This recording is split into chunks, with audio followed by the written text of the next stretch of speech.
Então, pessoal, nesse vídeo a gente vai mostrar como é que a gente saiu disso daqui para esse trequinho aqui. Então a gente vai falar sobre arte, programação, pixel art, ilustração, música e todo tipo de coisa que a gente foi fazendo para transformar uma ideia que a gente apresentou no vídeo passado em um jogo de verdade com seus problemas e qualidades nesse vídeo de agora. Meu nome é Evandro, sou game designer e programador aqui da XP e esse vídeo é o segundo devlog do Pombo Express. Se você gostar, deixa o like, se inscreve no canal e toca a vinheta.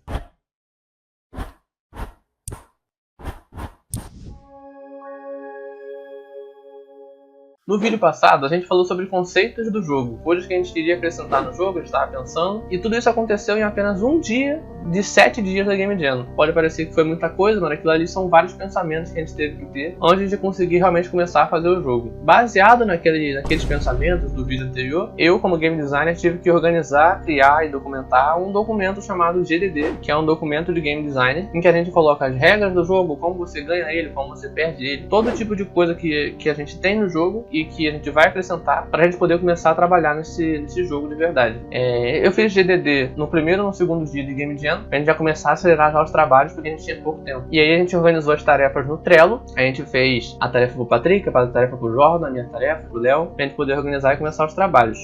A partir daí, tentando seguir uma ordem cronológica sem que eu me perca, como seria o pombo do jogo? Como é que seria essa masmorra? Quem seria o inimigo da masmorra? Como seriam essas coisas? Como seria a loja, que eu tinha mencionado que ia ter uma loja? Então a gente começou a conversar e falou, cara, olha, vamos procurar algumas referências de pombo aqui, pixel art, ilustração, várias coisas. E aí o Léo chegou numa conclusão, o Jordan chegou em outra, e a gente achou as duas muito boas. Eu fiz o cenário, várias versões, e muitas ficaram horríveis. Vocês podem ver a versão em azul do cenário. E eu já estava chamando o pombo durante o projeto inteiro de pinguim. E aí quando eu fiz um cenário azul, ele ficou parecendo realmente um pinguim dentro de um iglu. E o Léo, ele é simplesmente o inimigo natural de toda a fofura que existe no mundo. E ao longo do tempo ele foi adaptando as coisas para ficar mais legal pro projeto, sem ficar tão dark das ideias, né? E aí a gente chegou a essas duas conclusões aqui. Esse aqui é o pombo de ilustração do Léo, e esse aqui é o JP de ilustração de pixel art do Jordan. E a gente, como a gente tinha falado no vídeo anterior, a gente usou as ilustrações do Léo para os menus e interfaces, as pixel art do Jordan para o jogo, e eu tava fazendo cenários em pixel art para poder complementar o Jordan, para todo mundo conseguir trabalhar legal. Então, já pensando como é que seriam as artes, eu fui a programação. Vocês vão ver que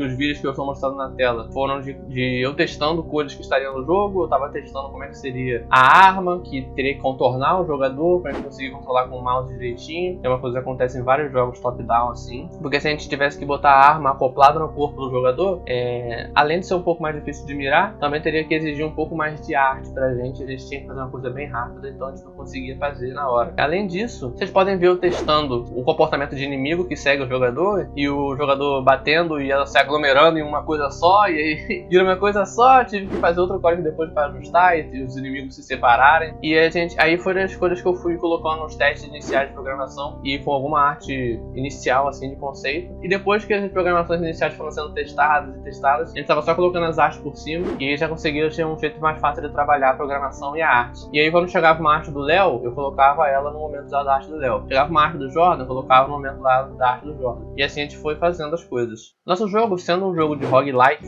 e dungeon crawler, de exploração de masmorra, é um jogo que você pega moedas e você usa elas para pegar melhorias para sua próxima tentativa ser mais fácil. Desse jeito a gente pensou em usar o escritório, a gente pensou na brincadeira de colocar uma plaquinha de funcionário do mês pro José Pombo, nosso personagem principal, e a gente colocar algumas melhorias que o nosso gerente estaria vendendo pra gente conseguir fazer as missões mais fáceis. Essas melhorias tinham arco e flecha, tinha mais dano no personagem, tinha mais vida, tinha dash mais rápido, tinha várias coisinhas assim que a gente acrescentou pra facilitar realmente o jogo do jogador, né? Então a gente colocou as coisas baratinho, porque era uma versão de Game Jam, né? Eram não sei quantos jogos lá para as pessoas jogarem. A gente queria que as pessoas se divertissem rápido com o nosso jogo. Então, a gente não queria que as pessoas ficassem lá toda hora tentando pegar dinheiro, falhando várias vezes. Então, a gente botou o preço bem baixinho para, geralmente, por exemplo, a pessoa morreu uma vez, ela já consegue pegar uma melhoria bem rápido para ajudar a pessoa a ganhar rápido. Nas próximas versões dos jogos, a gente vai colocar esse preço também baratinho, mas o objetivo é que a pessoa jogue mais tempo. Então, a gente aumentou um pouquinho o preço também. Então, quando a gente foi fazer os inimigos do jogo, a gente estava conversando que a gente não tinha muito tempo, mas a gente também não queria que fosse tudo igual. Então a gente pensou em um inimigo esqueleto e um inimigo de slime. São inimigos bem básicos de jogos de masmorra, assim. E aí, baseado nisso, a gente pensou, se vai ter esqueleto no jogo, a gente pode pensar que o chefe da masmorra é um Lich, que é uma criatura, geralmente já foi humana, e que não queria morrer, e ela usou uma magia negra para ficar imortal. E aí, com isso, ela cria também auxiliares, né? As pessoas não têm vontade própria, viram esqueletos, mortos-vivos, todo tipo de coisa. E aí, nosso objetivo de fase seria entregar a carta pra ele. Como a gente não tinha muito tempo, a gente pensou em um esqueleto. Se ele andar até o jogador e dar dano quando encosta, o slime faz a mesma coisa, só que ele vai se afastando. E também o golem. E aí o golem arremessa pedra no jogador, que é um inimigo que bate mais de longe. Então, pra gente, a gente teve dois tipos de inimigos de perto, um inimigo de longe. Só que o golem bate de longe e você só tem que ficar esquivando dele, enquanto bate nos outros pra conseguir vencer eles, né? E aí, cara, agora a gente tem que falar de uma coisa muito importante, que são as peripécias do Leonardo. Olha, sério mesmo, o Léo, ele inventa umas coisas assim na cabeça dele que é realmente complicado, e ele tem que ter um tópico só pra isso, pra poder falar das coisas que ele fez nesse projeto. Vamos começar então por essa rodada de Exposed do Léo, que é falando sobre as artes que ele estava fazendo. A gente precisava de arte fofa pro projeto. O Jordan pegou a referência de pombo, o pombo dele era bem bonitinho, todo fofinho, todo caricato, mas ele fez um pombo todo maromba, ele fez um pombo maromba, cara, ele fez um pombo maromba. Depois a gente vai mostrar futuramente onde esse pombo maromba foi parar. A gente não usou ele no projeto, mas a gente tem algumas coisas dele. Inclusive, eu quase perdi na votação pra esse pombo maromba não ser o pombo principal, porque o Patrick queria também esse pombo maromba como personagem principal. E aí a gente foi fazer sobre a loja do jogo e ele me entregou essa arte aqui, baseada na arte do jogo Death Door, que é um jogo sobre o primo do JP, né? Que é um corvo. E aí o Léo me pegou aquela referência maravilhosa e me transformou a loja, que seria um gerente de uma concessionária de correio. Concessionária, não sei se é uma palavra certa, mas é gerente de uma loja de correios. E o cara me bota um pombo do mal desse aí, cara, de loja. Aí, não contente em fazer isso, ele ainda me entregou a fonte. Ele tava fazendo uma arte do menu do jogo, e ele me entregou essa fonte aí, essa fonte maravilhosa aí da Hello Kitty, que vocês estão vendo na tela. É umas fontes assim, cara, que sério mesmo, o Léo é completamente inspirado das ideias, e eu precisava dedicar um tempo apenas de desabafo, de maluquices que esse cara fez durante o projeto. Mas no final das contas deu certo, e não é só de coisas malucas que vivem o humano Leonardo, né? Ele fez essas loucuras, mas o resultado final foi bem agradável. Então eu vou mostrar pra vocês como é que ficou a tela de menu, a loja que ele desenhou, de conceito. E essa loja de conceito que ele desenhou, ao mesmo tempo ele teve uma ideia de fazer uma cena de apresentação da história do jogo, que seria a cutscene do jogo. Essa cutscene ele desenhou, ele fez quando ele estava desenhando uma ilustração do pombo e da loja do jogo, e ele juntou uma coisa com a outra e conseguiu fazer uma história contando, eu escrevi o textinho e ele fez o desenho da história contando qual era o objetivo do pombo. Eis que a mente brilhante dos nossos músicos, compositores, sound designers, Leonardo e Patrick, tiveram a genial ideia de dublar essa cena, e vocês podem ver agora como é que foi essa cena pro jogo, em que eles fizeram uma dublagem de pombo sensacional.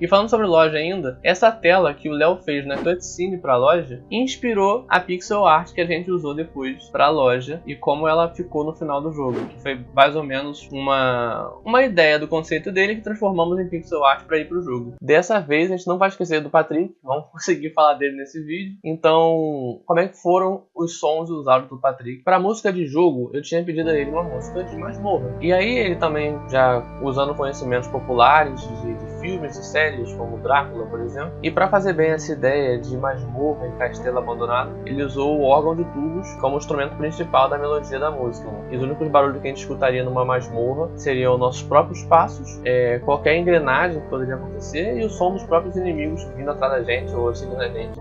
Pro menu, ele pensou em uma música mais ambiente, assim, só para ambientar o jogador ao jogo, para que a gente pudesse apresentar o jogo, mas também não deixar o jogador ansioso. Então, E como a gente já tinha trabalhado com loja, em outros jogos a gente trabalhou junto, a gente gosta de trabalhar com uma música mais suave pra loja do que a música de jogo mesmo. Que é pro jogador se sentir confortável, não tem que ficar pensando em como ele vai fazer as coisas, pra ele poder ficar ali tranquilo, escutando a musiquinha e tomar as decisões dele com calma. Então o Patrick foi pro conforto dele, que é fazer um jazzinho, que ele gosta bastante. A gente fez essas músicas pra essa primeira fase da Game Jam. E os sons ele fez também baseado em cada inimigo, né? O esqueleto ele usou lá, os ossos lá, uma história até estranha do Patrick. Isso surgiu com ossos pra gente. Todos os áudios foram feitos por ele, originais. Ele começa os trabalhos mais quando a gente já tá indo para finalizações, né? Que ele tem as artes do jogo mais estabelecidas, ou um conceito, para que ele possa trabalhar em cima e fazer as coisas do jeito que ele tem que fazer. Senão as coisas não vão encaixar, né? Bom, falando sobre as coisas mais importantes do projeto até aqui, então como é que ficou o jogo, né? Então a gente montou uma progressão inicial, então a gente pensou em colocar poucos inimigos no início, depois uma fase de espetos pra ter uma dificuldadezinha diferente. Aí a gente colocou inimigos dentro da fase de espeto e depois a gente colocou mais inimigos. E depois disso tudo a gente entregaria a carta pro chefão, que seria o Lich, e a gente finalizaria o jogo com o pombinho dançando e agradecendo ao jogador por ter jogado. Essa foi a versão que a gente fez pra primeira semana. Então é isso, finalizando aqui o vídeo.